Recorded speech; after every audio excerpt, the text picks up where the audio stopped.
Welcome to the build and review of the RB-78 ball twin set. This Gunpla set was a delight to build.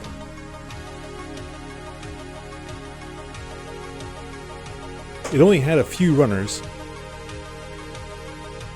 As you can see here, the balls themselves are actually pretty small, but by the time you finish building them, they're pretty detailed.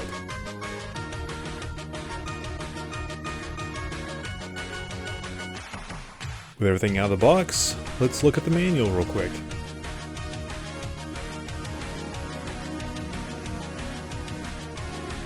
As typical with all Gunpla manuals, you have a nice color insert and description about everything. It's a fold-out type, and be warned, there aren't any English instructions inside it. Most of the runners are duplicates because there are two balls. The only thing different between the two balls is the main guns on top.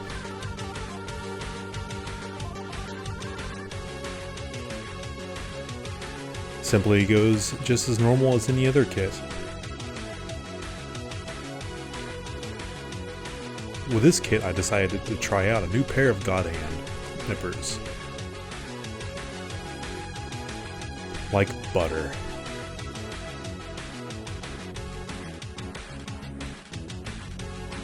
Snip, clean up, sand, and assemble.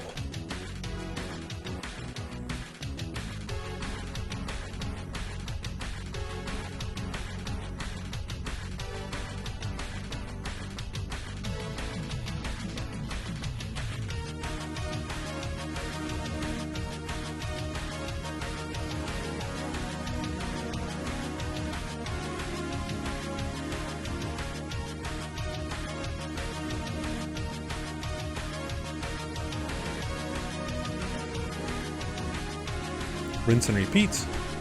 Snip, clean up, and assemble.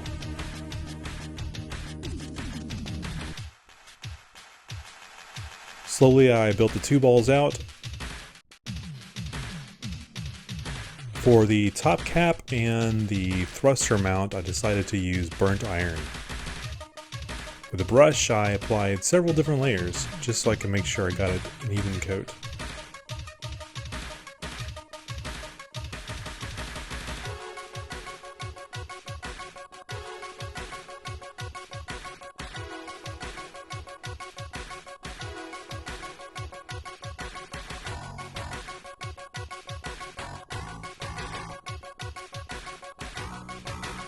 For the main panel lines on the ball itself, I used a scribing tool to make sure the panel lines were nice and deep.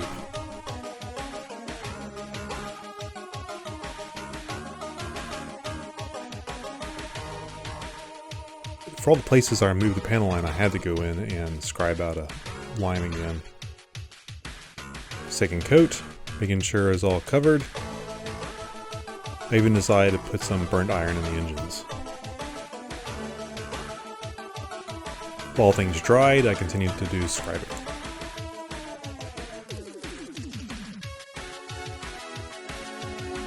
Use a toothpick just to clean up and smooth out those scribing lines.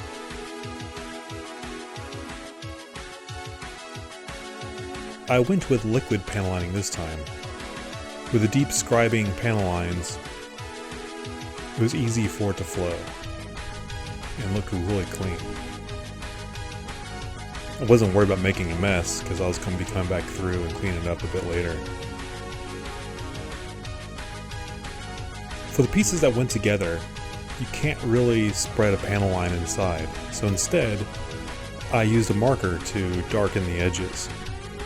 This will become more evident in the future. For all the little grooves on the engines and arms, as you'll see, I just used the panel line liquid just to quickly go over it all. When we clean it up later, it looks really nice.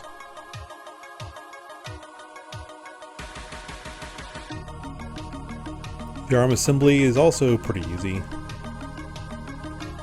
Actually, some of the major joints are already in a full cylinder, and they just pop together.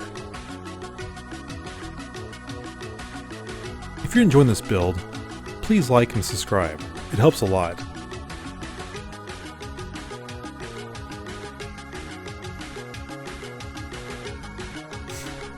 With the arms made, I went through and started paneling the arms up. Just like the jets, for all the different grooves on the major parts of the arm, I just spread it all across. Now for paneling cleanup. Because the grooves have the paneling liquid in them, I can just run over the top points and the high points and just leave the nice edges all panelined in. And with the deep scribed panel lines, it makes cleaning up really easy and very sharp looking. So since I used a marker on the inside edge, I don't have to use panel lining, and it gives a nice shadow where things connect. Same technique for all the other pieces that fit together on the main ball itself.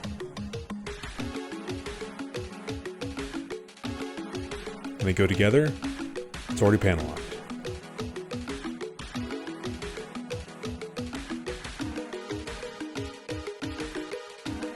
Final assembly of the major pieces onto the ball. Cleanup of the arms. As you can see, the panel line groove marks look nice and neat after the cleanup. Cleanup is super easy.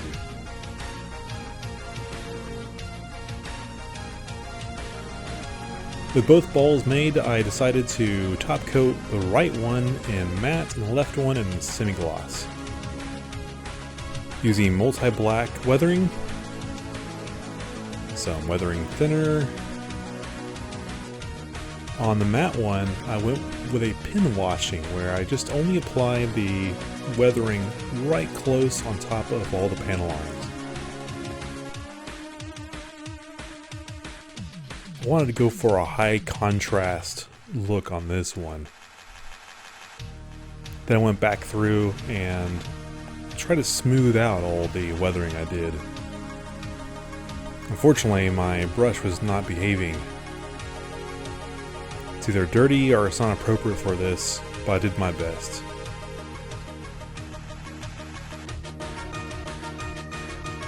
As you'll see in a bit, I did fix it up a bit more.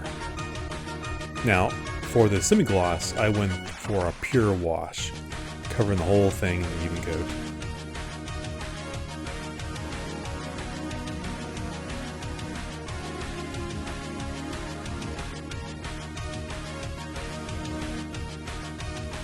While those dried, I decided to assemble the guns. The guns are also really simple. The major one had two pieces. I went ahead and did some seam line removal.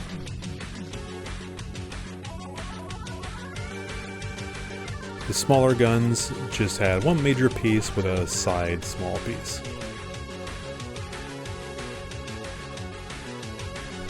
With the weathering somewhat dry, I went back through and wiped it off just a bit, just to smooth it out mostly. I started off by trying to remove it further with a Q-tip, but this wasn't working so well. So I went with a melon sponge and some tweezers, and this worked like a charm. With this technique, I was able to even out the weathering and exactly control where I wanted it to be darker and lighter.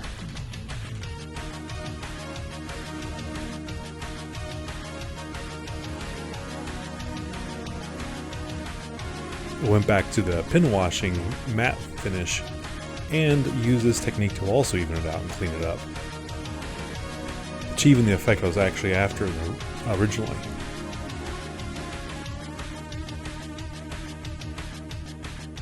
It turned out really nice, if I do say so myself.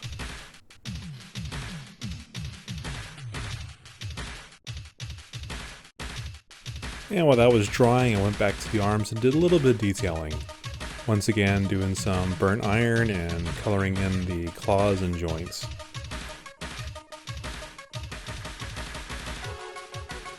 And the finished product. Very nice. Very happy with this set. Highly recommended. I build kits weekly on Twitch, so please come and join us. at Interneco Models. Thanks for joining. Have yourself a great day.